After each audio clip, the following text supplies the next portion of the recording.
Hello everyone, this is Scarzig, and welcome back to the Shurima reviews. We finally made it through the gauntlet of champion reveals, and now it is variety card day. We've got a smattering of cards for all of the other regions that haven't gotten any support so far, and we can take a closer look at some of the spicy deck building options that the devs have blessed us with. So first up, we've got Destiny's Call, 8 mana burst speed, grants an ally in hand +8/+8. This is a card that's a bit difficult to evaluate. You know, landing this on an overwhelm or an elusive is fine, but you play your big unit from your hand. You do burst speed, Destiny's Call. Potentially you have enough mana left over for your 1-drop or 2-drop that you buffed that round, and it gives your opponent a chance to use a spell to stun it or hush it or just destroy it. But it's just this big stompy finisher card. I think you could maybe cast this in the mid game so that you have this extra threat that you've been sitting on top of everything else you want to do. But investing 8 mana into something you aren't going to make use of immediately is going to be pretty hard. It's a fun card, and to be fair, if I had to bet money, I would have probably told you that Targon is not going to be getting very good cards in the Shurima reveals because the region's already in a fantastic spot. So I'm kind of glad that they're just giving them some just spicy, interesting deck buildy, fun cards rather than things that are really playable. We've got their 2 mana landmark here, Star Tipped Peak. Countdown 2, create 2 random celestial cards that cost 3 or less in hand. This is not very strong, I'd say, but it is surprisingly playable. The massive downside of drawing this in the late game and having delayed access to the cards that it contains is going to kill it. You're just going to want to run the Fangs, which is just superior in every way. Having the 3/2 body with lifesteal is better than the celestial card you're missing out on. Next up, we got Lost Riches. 4 mana burst speed, draw a treasure. If there aren't any to draw, create 2 treasures in your deck instead. This is, I think, pretty good, actually, in deep decks. Or maybe in other decks, too, that draw a lot of cards. The thing about treasures, like we know Plateworm Egg, Treasure Trove, and Keelbreaker, is that when you toss them, instead of being tossed, they get added to your hand instead. So you can cast Lost Riches in the early mid game, and then as you're just naturally playing through your deck, you'll get access to some of these treasures. Again, Keelbreaker to stabilize in the mid-late game with a 5 damage AoE. Getting access to Treasure Trove a lot earlier in the game is going to be very devastating, and having access to Plateworm Egg on potentially the turn that you go deep is going to be huge, right? Being able to play like Jettison into Plateworm Egg is immense, and that's of course not discounting the fact that you can still get access to Shipwreck Hoarder thanks to Slaughter Docks or Jaw Hunters, or just run it straight up in your deck. I think that we probably will see some meme decks that are going to be running Lost Riches, because I think that having an easier way to get access to Treasure Trove is going to be fine. Treasure Trove was, again, a very powerful card that was balanced by the fact that it wouldn't happen very often, but making that happen a little bit more often, we'll see how the game holds up after that.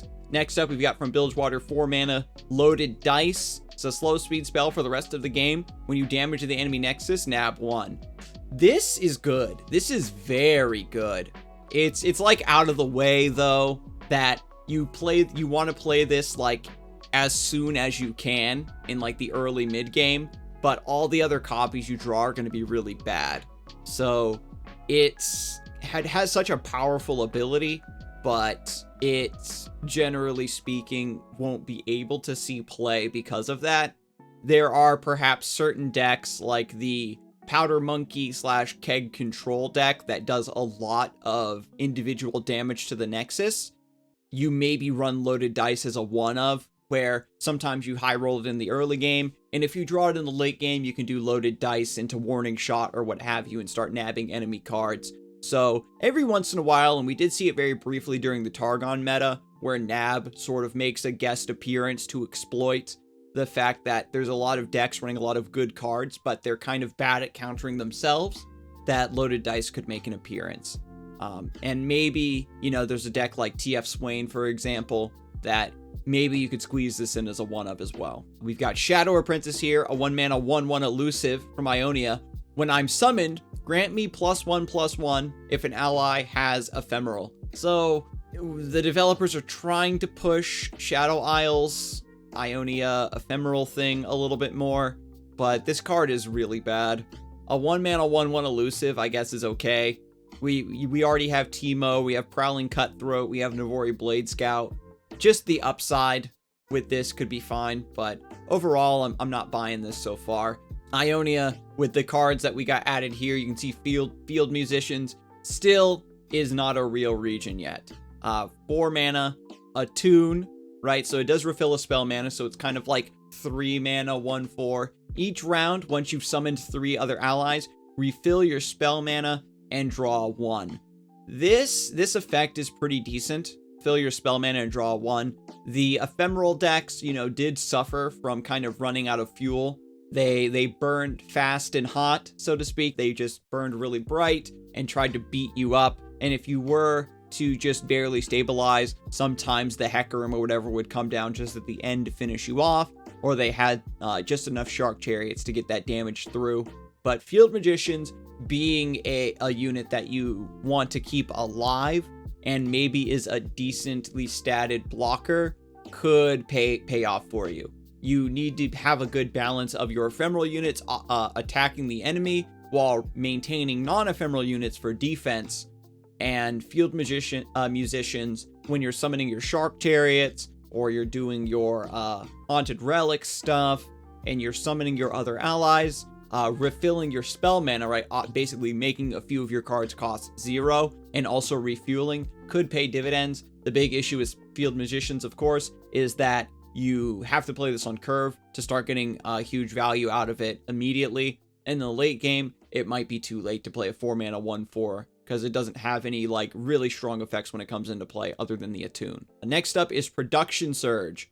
0 mana, slow speed to play, spend all of your mana. This, right away, I like. More cards like Thermogenic Beam that require you to be very manipulative of your mana to set it up, or have really heavy decision-making commitments about when you want to use this. To play, spend all your mana, summon random turrets whose total cost equals the mana spent. So what this means is that if you have 6 mana, you play Production Surge, you might get the 6-mana turret, you might get two 1-mana turrets, a 4-mana turret, and I think that that's okay. Like, you're going to be getting, you know, maybe 2 bodies out of it for the most part. If you are able to generate this randomly, or you cast it in the late game when you have like 10 or 13 mana, you're gonna get some pretty strong turrets on average.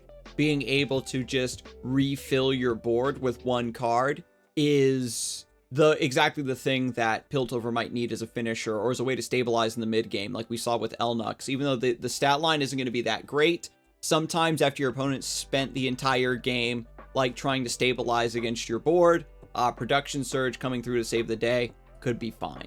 Next up is Concurrent Timelines, 1 mana slow speed. For the rest of the game, the first time you play a follower each round, pick one of 3 followers with the same cost to transform it into. We get another card like this with a for the rest of the game effect that you want to run 3 copies so that you draw it early, but then the subsequent copies that you draw are useless. In Piltover, this is probably the best region to support a card like that because they have Rummage and stuff to get rid of those extra copies they don't want. They have Zonai Urchin and Rummage and Sump Dredger, so Concurrent Timelines is going to be fantastic. Piltover has worse stat lines than other regions on average on purpose in order to balance out like the utility and synergy that those units offer you, and also to balance out the quality of spells and removals that they have access to, or at least that used to be the case. And so Concurrent Timelines, giving you access to followers from other regions that have better stats on average means that Piltover gets to, as long as they can cast the concurrent timelines early, they get to keep up with you potentially in stat lines, and then you're going to get access to a lot of really busted synergies potentially with followers that normally don't play together very well, or, you know, running crazy triple region synergies. So this is going to be a Fiesta card, but I think that it's going to be very, very playable, because every Piltover deck runs like Rummage and Zonite Urchin or Sump Dredger. Like, some combination of those cards are in every Piltover deck. So drawing the extra copies of concurrent timelines isn't that big a deal. Next up, we've got Crimson Bloodletter. It's like a gross dog rat monster with gorgeous hair for some reason. The next time you summon another ally, deal 1 to it and grant me +1/+1. So it's really cool that you get to set up a ping for the next unit that you summon with the Crimson units. This could be potentially played in Scargrounds. This just adds also another unit that you can get off of Crimson Curator, which kind of feeds into it a little bit. A 1-mana 1/2 is nice and defensive. I definitely don't see this maybe seeing play, to be honest, unfortunately. But it's nice that they are, you know, open to adding more to the Crimson package, to say the least. Next up for Noxus, we have 8 mana slow speed, strength in numbers. Summon 2 Legion Marauders. Legion Marauder is the 3 mana 3/2. It's the unit that when you attack, it buffs all of your other Legion Marauders +1/+1. So by getting 2 Legion Marauders in play out of one card, and then you attack, they grant +2/+2 to each one of them. And that's on top of maybe some other Legion Marauder buffs you've gotten earlier in the game. Legion Marauders have been a card that people have really, really wanted to be playable, I think, in Noxus on the side for a long time. It's just that when you build the deck, especially with cards like Iterative Improvement being added to the game, or Counterfeit Copies, you build the deck and it's just so high roll based on if you get the Legion Marauders early and that they're able to actually attack to proc their buff. But strength in numbers, we'll see. This probably doesn't make the Legion Marauders deck, but this gives us another piece to experiment with and meme around with it a little bit more. Next up, Shrieking Spider. 4 mana 2/5. When it attacks, grant spider allies +1 attack. So this is all spider allies, so it does include itself. When you attack, it's a 4 mana 3/5. And so the attack buff is permanent, and you can potentially just keep stacking this. This is fantastic. This is the spider support I've been wanting to see for a very long time. Getting multiple of these in play and then attacking, getting AoE grant +2 is so strong. I love this card. I can't wait to go back to my roots of playing Noxus Shadow Isle Spiders. It was the first deck that I seriously built and played way back in the early days, and I'm glad that they're finally getting some love. Next up, we've got Soul Spinner, a 3 mana 3/2. When I'm summoned, grant me +1/+1 and Fearsome if an ally died this round. So this is great, right? We had fresh offerings for spider decks where if 3 allies died, you could pay 3 mana to summon Vilemaw, which is just a huge fearsome spider.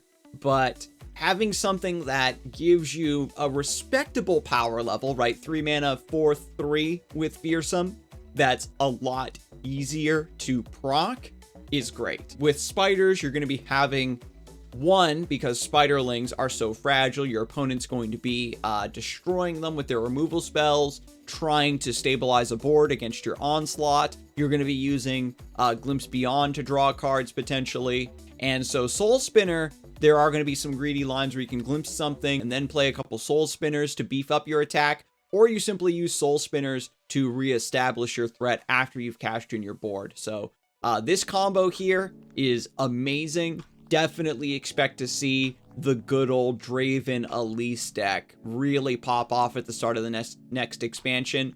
It's just adding good tools to an existing aggro deck, and so this spider deck is going to be the thing that's farming everybody while we're experimenting with new Shurima builds, I imagine. Next up, we've got Sea Scarab. When another ally dies, or last breath, tossed 1. So Sea Scarab is a new sea monster, which is cool. When you're deep, it's a 2 mana 4/5. With no keywords, mind you. You know, the beast below is a 4 mana 7/7 with no keywords, so it doesn't really do a whole lot.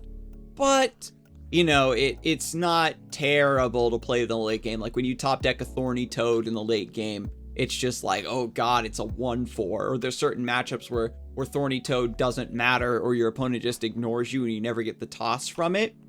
So Sea Scarab does a good job of replacing Thorny Toad, I think, in those deep decks.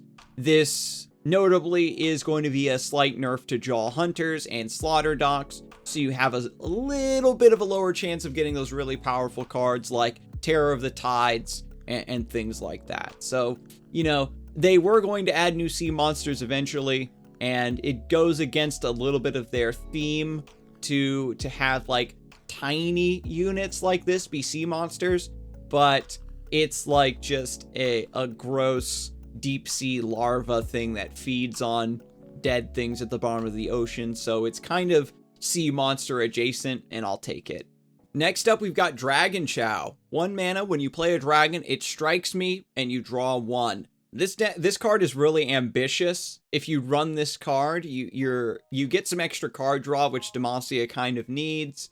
Shyvana will get extra procs off of Dragon Chow, right? The dragons are dealing damage, so that's kind of nice. It allows you to bring your dragon into play with Fury, and so it'll just get +1/+1 immediately. It has 3 HP, so you can play it on turn 1, chump block a 2/2, and then it's alive as a 1/1, and then you maybe cash it in the mid game. It's surprisingly good. It's just hard to envision this actually being run and taking up a deck slot, right? Because it is card draw, a nice buff for your dragons, but it's very heavily delayed. And you have to play the dragon after you play the Dragon Chow, so after you get your dragon set up, then the Dragon Chow is just kind of like, whatever.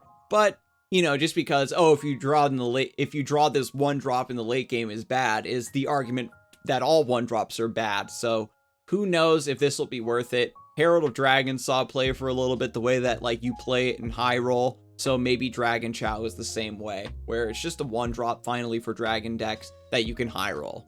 Next up, we've got Towering Stonehorn. It's a 6 mana 7/7, and with the text, I don't take damage from enemy spells or skills.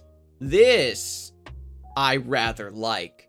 When Armored Tusk Rider first came out, its ability was worded differently. And the original wording of Armored Tusk Rider, for those of you who don't remember, that's that 6 mana elephant in Noxus that doesn't take damage unless from enemies with 5 or less power or 4 or less power, whatever it is. And its original wording implied that it also didn't take damage from spells. And I thought that was ridiculous. I was like, oh man, this card looks so good. So now they're taking that concept and they're actually putting it on a real card. A 6 mana 7/7 with no keywords is, of course, just a big stat line that maybe doesn't really have a lot of use because the 7/7 just gets chump blocked for days. But your opponent being unable to use damaging spells to chip away at this is going to be pretty devastating, I think. I wonder how it works with Barrier, where Barrier absorbs the first instance of damage, but if Towering Stonehorn zeroes out the instances of damage with spells, does that mean it also protects your Barrier from getting pinged off? I think that's maybe an unrealistic interpretation of how its ability functions, but this card's going to be great in Expeditions for sure. It's already very difficult to remove 7 HP. So playing a big unit that you don't have to worry about just getting thermoed, or your opponent's been trading into it, they have to use board stats to clear this, right? It's not just, I'll chump block it a couple times, then maybe finish it off with a 3 damage spell or a Mystic Shot. This is going to force your opponent to trade into this, and I think that concept is quite good, to be honest. It's unfortunate that this is 6 mana because it's competing against like Cytheria and stuff, but man, If Cythria didn't exist, then I think that you would just play this on 6 mana and try to just start bullying people really hard. Next up, we've got Ancestral Boon. 2 mana burst speed, grant the top ally in your deck +2/+2. If you're enlightened, instead grant all allies in your deck +2/+2.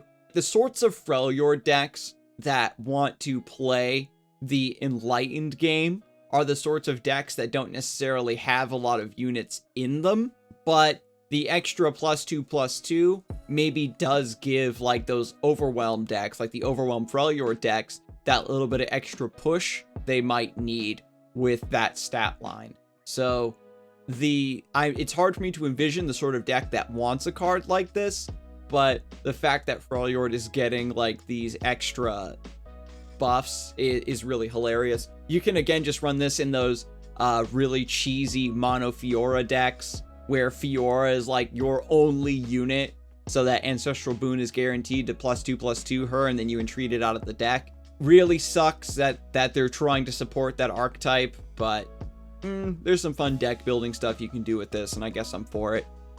We've got 3 mana Spoils of War. Grant an ally +1/+2. Plunder. Grant it +2/+4 instead.